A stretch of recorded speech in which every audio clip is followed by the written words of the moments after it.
Sipondo zvakangosiyana, kubata ndo kwakangosiyana, iye mura mumwe wako chaitawo.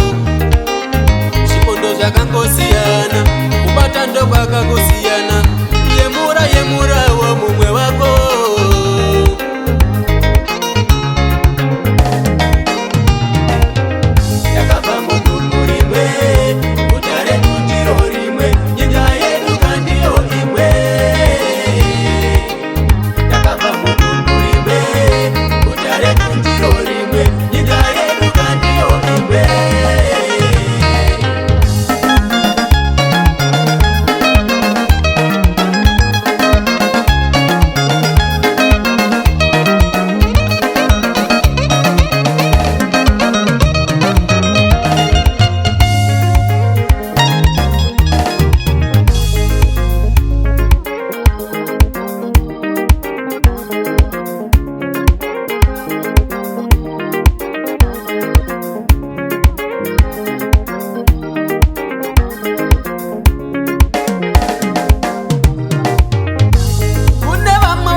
Zvakanaka variko vamwe vasingade kuona mumwe achiita zvakanaka vanovenga vanoita godo kusvika pakuuraya.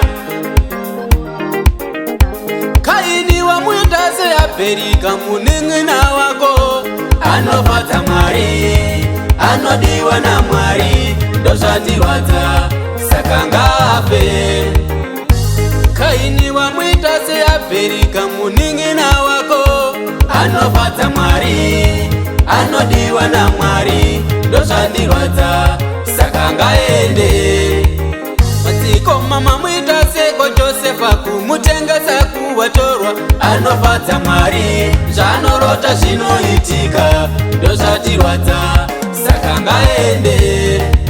Madziko mamamuita seko Josefa kumutengesa kuvatorwa anofadza Mwari, zvanorota zvinoitika ndozvatirwadza, saka ngaende.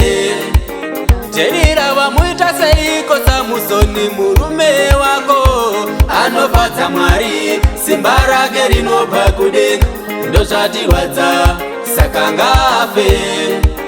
Jerira wamuita seiko Samusoni, murume wako anofadza Mwari, simba rake rinobva kudenga ndozvatirwadza, saka ngafe.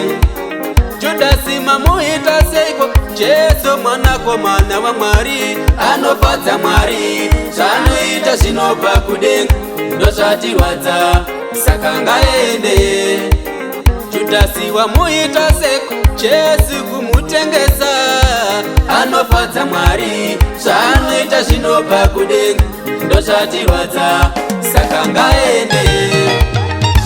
Zvinoitika zvega kumhuri kwako iwewe, zvinoitika zvega kumhuri kwako iwewe, zvinoitika zvega kwaunobva, zvinoitika zvega kwaunobva. Tarisa shure, ngaticheuka uone mhepo dzinokutevera dzabva kumusha kwenyu. Tarisa shure, ngaticheuka uone mhepo dzinokutevera dzabva kumusha kwako. Tarisa shure, ngaticheuka uone mhepo dzinokutevera ndedzekumusha. Cheuka shure, ngaticheuka uone mhepo dzinokuwisa dzabva kumusha. Usarora wabva kumusha, kuita upewe zvabva kumusha, kusvika pakupengeswa zvabva